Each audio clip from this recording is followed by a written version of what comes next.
Hello everyone. Recently जो है ये जापानीज़ प्राइम मिनिस्टर जो है ये अपनी मेडन विजिट पे हैं इंडिया में for the 6th India Japan annual summit. अब ये टॉपिक हमारे लिए क्यों इम्पॉर्टेंट है, जिसमें हम आईआर पे फोकस करेंगे, इंटरनेशनल रिलेशंस में इंडिया जापान रिलेशनशिप के बारे में, बिकॉज यूपीएससी मीन्स 2026 में जो है क्वेश्चन आने के चांसेस जो है वो बिल्कुल हैं। अब यहाँ पे हम बात करेंगे कि why there is a visit, क्योंकि यहाँ पे बात की जाएगी to strengthen the bilateral cooperation and review the progress across their special strategic and global partnership and the visit follows PM Modi's trip to Tokyo in August 2025 for the 15th summit. देखो, जो 15th summit हुई थी वो Tokyo में हुई थी, जहाँ पे हमारे प्राइम मिनिस्टर नरेंद्र मोदी जो है वो जापान गए थे। बट दिस टाइम इन 2026 जो प्राइम मिनिस्टर जो हैं जापान से, ये यहाँ पे आए हैं, जो इंडिया और जापान के बीच में एनुअल समिट रहता है। ठीक है, सबसे पहले डिस्कस करते हैं कि इस समिट और इसका एजेंडा क्या है। कि यहाँ पे बात की जाएगी कि जो इंडिया और जापान की जो एनुअल समिट सबसे पहले ये शुरू कब हुई थी 2006 में, जहाँ पे डिसाइड हुआ था कि जो दोनों प्राइम मिनिस्टर हैं वो हर साल मिलेंगे और जो होस्ट होगा वो हर साल ऑल्टरनेट करेगा। मतलब अगर इस साल मीटिंग इंडिया में हुई है तो नेक्स्ट टाइम जो है वो जापान में होगी। ठीक है, देन उसके बाद 3 दिन का इनका विजिट है and she is accompanied by a large business delegation and both leaders जो हैं they will attend this business events. Plus जो है the summit will let both side review the full spectrum of bilateral cooperation की जो हमारी 2006 से ये जो कॉपरेशन है इसको रिव्यू करेंगे कि कितना बेनिफिट जो है दोनों कंट्रीज़ ने इसका जो है वो लिया है। तो इन चीज़ों को डिस्कस करेंगे और रीजनल और ग्लोबल इश्यूज़ पे भी जो है वो व्यूज़ एक्सचेंज किए जाएंगे। प्लस जो है जापान की जो फॉरेन मिनिस्ट्री है they framed the visit as a focus on trade की। उन्होंने कहा हम किस पे फोकस करेंगे, ट्रेड पे, इन्वेस्टमेंट पे एंड स्ट्रैटेजिक कोऑपरेशन पे। ठीक है, आई होप इतना क्लियर होगा। नेक्स्ट डिस्कस करेंगे कि पार्टनरशिप जो है कि सबसे पहले एवोल्यूशन कैसे हुआ इसका। देखो, इंडिया और जो जापान थे इनकी जो हिस्ट्री है या जो इनकी फ्रेंडशिप है it is rooted in centuries of cultural and civilisational exchange. But जो है ये एक ऑफिशियल, जब जिसको आप बोलते हैं ना, एक फॉर्मल एग्रीमेंट जो साइन होता है, that was formed in the 2000 and वहाँ पे बात की गई थी ग्लोबल पार्टनरशिप की।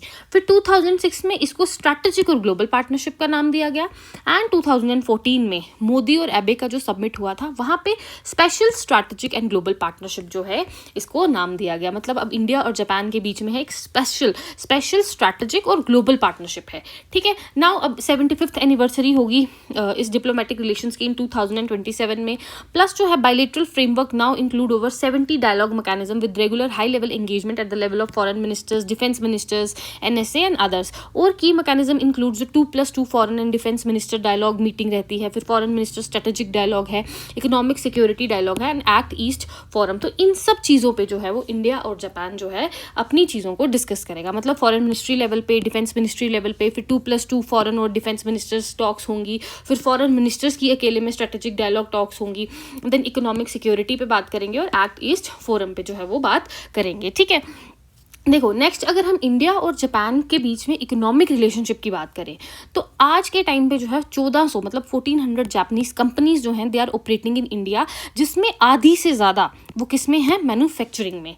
देन अगर हम बायलेटरल ट्रेड की बात करें, ये जो पॉइंट्स हैं this you have to mention in your mains answer. अगर क्वेश्चन आता है तो economic relationship you have to, अगर आपको डीपली पूछेंगे इकोनॉमिक रिलेशनशिप के बारे में तो you have to mention all these points. But अगर एक एक पॉइंट आपको देना तो आप सिंपल बोल सकते हो कि इतनी कंपनीज ऑपरेट करती हैं। अगर ये नहीं भी देना है पॉइंट तो यू कैन सिंपली राइट कि बायलेटरल ट्रेड हमारा 27.5 बिलियन डॉलर है एंड जापानीज़ की इन्वेस्टमेंट जो है ये बढ़कर कितनी हो गई है, $3.2 बिलियन। फिर उसके बाद जो है जापान जो है इंडिया का जो है लार्जेस्ट इन्वेस्टर है, मतलब इतने सारे इन्वेस्टर्स हैं तो जापान भी उसमें वन ऑफ द लार्जेस्ट है। जैसे कि जो मुंबई अहमदाबाद जो रेल कॉरिडोर बनेगा वहाँ पे इसने इन्वेस्ट किया है। फिर उसके बाद येस बैंक में भी जो है इन्होंने 20% स्टेक लिया बाय इन्वेस्टिंग $1.6 बिलियन। तो इस तरीके का जो है ये हमारा इकोनॉमिक रिलेशनशिप जो है वो जापान के साथ है। ठीक है, देन अगर स्ट्रैटेजिक लॉजिक की बात करें, अगर हमें चाइना को काउंटर करना है तो दोनों कंट्रीज जो हैं ये फोकस करती हैं सिक्योरिटी कॉपरेशन पे और advancing and they are focusing on advancing a free open Indo Pacific, क्योंकि जापान जो है वो यहाँ पे पैसिफिक ओशन में लाई करता है। ठीक है, देन तो जापान और इंडिया दोनों मिलकर जो है एडवांस करते हैं इस विजन को of the free open Indo Pacific. Then दोनों मेंबर्स हैं क्वाड के, जहाँ पे ये अपनी डिफेंस और स्ट्रैटेजिक कोलैबोरेशन पे जो है वो काम करते हैं। फिर अब जो G7 समिट हुआ था 52nd जो फ्रांस फ्रांस में हुआ था, वहाँ पे भी दोनों कंट्रीज़ ने डिस्कस किया था इकोनॉमिक कोऑपरेशन को लेके। तो आप ये बता सकते हो तो किस तरीके से जो है इंडिया जापान रिलेशन जो है it is counter to China. तो कैसे है कि दोनों क्वाड का मेंबर है, फिर G7 में भी जो है आपस में इन्होंने डिस्कशंस किए थे, और दोनों किसको मतलब सपोर्ट करते हैं, free open Indo Pacific region को, ठीक है।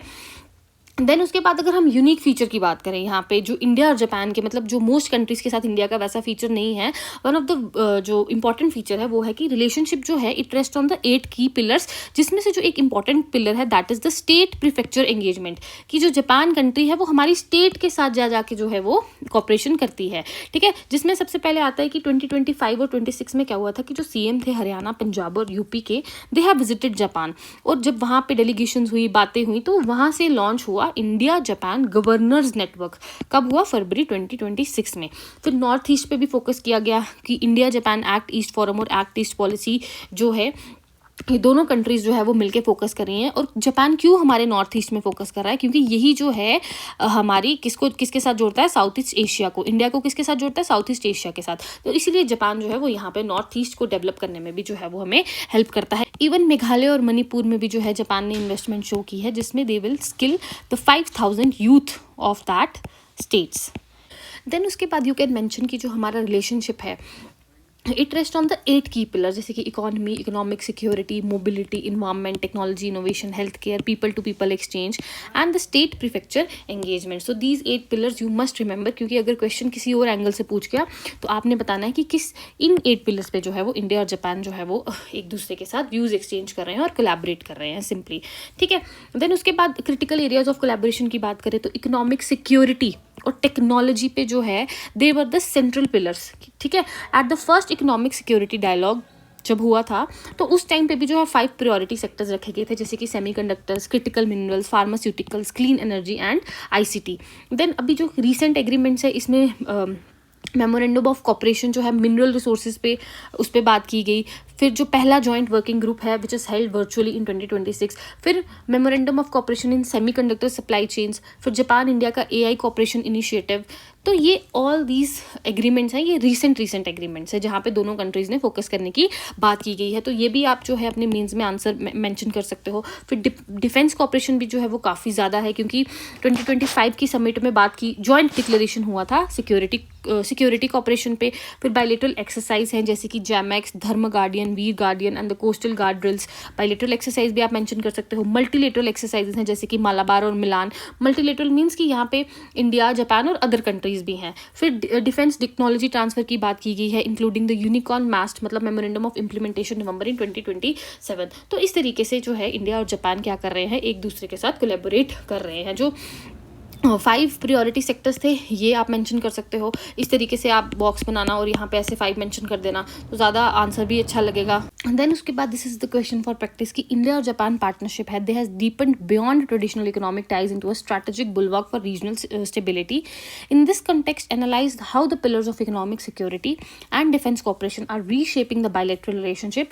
Do you think this partnership can effectively counterbalance the China's influence in the Indo Pacific? Justify your answer. This answer you have to write by yourself. आपको इसको मैं थोड़ा सा बता देती हूँ किस तरीके से लिखना है। देखो, इंट्रोडक्शन दे दो कि आप स्टार्ट कर सकते हो कि 16th एनुअल समिट हुआ और जो PM थे जापान के वो यहाँ पे आए हैं, या फिर जो है आप एक पार्टनरशिप एवोल्यूशन से स्टार्ट कर सकते हो, जिसमें आप मेंशन कर सकते हो कि ग्लोबल पार्टनरशिप जो 2000 में थी ये special strategic and global partnership 2014 में ये कन्वर्ट होगा। इस तरीके से भी स्टार्ट कर सकते हो, ठीक है ना। तो फिर उसके बाद आपको नेक्स्ट क्या पूछा गया है, इकोनॉमिक सिक्योरिटी पे पूछा गया है। तो आप ये बताएं कि किस तरीके से जो ट्रेडिशनल ट्रेड हमारा शिफ्ट हुआ है, सप्लाई चेन रेजिलियंस पे बात कर रहे हैं, प्रायोरिटी सेक्टर्स हमने अभी डिस्कस किए कि उन सेक्टर्स पे प्रायोरिटी दी जा रही है, इन्वेस्टमेंट पे हमने डिस्कस किया कितना है, फिर जितनी भी फर्म्स है 1400 फर्म्स जिसमें से आधी से ज़्यादा मैन्युफैक्चरिंग में है, देन येस बैंक में जो उन्होंने अभी अपना जो है वो स्टेक खरीदा है। तो these all things you can mention in the economic security कि किस तरीके से जो है इंडिया जापान इकोनॉमिकली जो है वो पार्टिसिपेट कर रहा है, ट्रेड जो है वो हमारा कितने $1 बिलियन का है, वो पॉइंट्स आप इसमें मेंशन कर सकते हो। फिर उसके बाद आ जाता है आपका डिफेंस कॉपरेशन कि हम लोग क्या कर रहे हैं, जैसे अभी हमने डिस्कस किया कि यहाँ पे जॉइंट डिक्लेरेशन की पहले ऑन सिक्योरिटी कॉपरेशन पे, फिर हमारी बायलेटरल एक्सरसाइजेस क्या हैं इनको डिस्कस करो, मल्टीलेटरल एक्सरसाइजेस क्या हैं, फिर हम अपनी डिफेंस टेक्नोलॉजी ट्रांसफर करेंगे इंक्लूडिंग दिस यूनिकॉर्न मास्ट। तो ये सब आप लोग डिफेंस कॉपरेशन में मेंशन कर सकते हो। फिर डिफेंस में आप एक और पॉइंट मेंशन कर सकते हो, ये 2+2 मिनिस्ट्रियल डायलॉग है डिफेंस मिनिस्टर्स के बीच में, this you can also mention in this defence cooperation.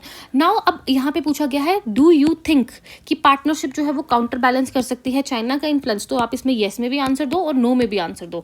अब देखो, अब आपको येस में आंसर देना है कि येस बिल्कुल, जो पार्टनरशिप है ये एक नेटवर्क्ड अप्रोच है, जैसे कि हम क्वाड में एक साथ मेंबर है, तो ये एक मल्टीलेटरल काउंटर वेट जो है चाइना पे इस्टेब्लिश करती है। फिर उसके बाद इकोनॉमिक सिक्योरिटी मैकेनिज्म्स की बात करें कि ये डायरेक्ट चैलेंज है चाइना की मोनोपोली को over critical resources and technology, मतलब चाइना अगर सोच रहा है कि उसी के पास रिसोर्सेज है, तो ऐसा नहीं है। इंडिया जापान के मिल के साथ भी जो है टेक्नोलॉजी शेयर कर रहा है, सेमीकंडक्टर की अगर हम बात करें। फिर उसके बाद जो जापान का फोकस है हमारे नॉर्थ ईस्ट में, ठीक है ना, क्योंकि जो इंडिया को कनेक्ट करता है साउथ ईस्ट एशिया के साथ, तो ये भी circumventing the land rules controlled by the China, जो चाइना वहाँ पे बड़ा दबदबा बना के बैठा, तो यहाँ पे भी चाइना हमें, जापान हमें जो है वो हेल्प कर रहा है। तो यहाँ पे आप लिख सकते हो कि yes it can counter balance the China. तो अगर आपको इसके काउंटर पॉइंट्स देने हैं तो आप वहाँ पे क्या लिख सकते हो कि इकोनॉमिक असिमेट्री है। अगर हम चाइना और जापान का ट्रेड देखें तो वो काफ़ी ज़्यादा है in comparison to the trade between China and in comparison to the trade between India and Japan. तो ये धीरे धीरे इकोनॉमिक डी रिस्किंग करेंगे एंड ये ग्रेजुअली ही होगी, immediately this is not possible. फिर उसके बाद अगर हम चाइना का रिस्पॉन्स देखें इन कंपैरिजन टू क्वाड, तो वहाँ पे क्या है कि प्रेशर अगेन जो है साउथ चाइना सी में जो है, क्योंकि देखो जब क्वाड लॉन्च हुआ ना, तो चाइना ने साउथ चाइना सी में अगेन वो अपना दबदबा बनाना शुरू कर दिया, मतलब उसको फ़र्क नहीं पड़ा वहाँ पे, ठीक है। फिर इम्प्लीमेंटेशन हर्डल्स हैं, जैसे कि जो ये प्रोजेक्ट है मुंबई अहमदाबाद बुलेट ट्रेन वाला, तो यहाँ पे डिलेज़ हैं और काफ़ी ज़्यादा इश्यूज़ और डिले इंडिया की साइड से भी रहते हैं, क्योंकि कोई भी एग्रीमेंट जो फाइनल होता है वो प्रॉपरली जो है उसको टाइम लगता है इम्प्लीमेंट होने में। So these points you can write in the counter कि हाँ काउंटर बैलेंस हो भी सकता है और नहीं भी हो सकता है, ठीक है, क्योंकि क्वेश्चन यहाँ पे पूछा गया डू यू थिंक, तो यहाँ पे आपको वाइजली आंसर देना है, ठीक है। देन उसके बाद आप कंक्लूजन दे दो कि जो पार्टनरशिप है it provides a credible counter wait, ठीक है ना, क्रेडिबल काउंटर वेट है, not an absolute one. Its strength lies not only in isolating China but in offering an alternative model for regional development based on rule of law and transparent infrastructure. तो इस तरीके से आप अपना conclusion देके जो है इसको खत्म कर सकते हो। और you can also write a quote on this कि जो इंडिया जापान पार्टनरशिप है ना is less about containing China, कि चाइना को ज़्यादा कंटेन करने के लिए नहीं है, but it is more about expanding the strategic autonomy of both nations in a multipolar world. तो ये कोट जो है मैं यहाँ पे नोट्स में मेंशन कर दूंगी। नोट्स जो है वो यूनिफॉर्म्ड एजुकेटर का टेलीग्राम पे चैनल है, मैंने वहाँ पे अपलोड किए होते हैं, अगर किसी को चाहिए तो वो वहाँ से ले सकता है, ठीक है। तो इसका आंसर में जो इंट्रोडक्शन और कंक्लूजन है वहाँ पर मैं मैंशन कर दूंगी, वो आप वहाँ से देख लेना। कोई भी अगर डाउट है वो आप मुझे कमेंट्स में पूछ सकते हो, ठीक है। Thank you.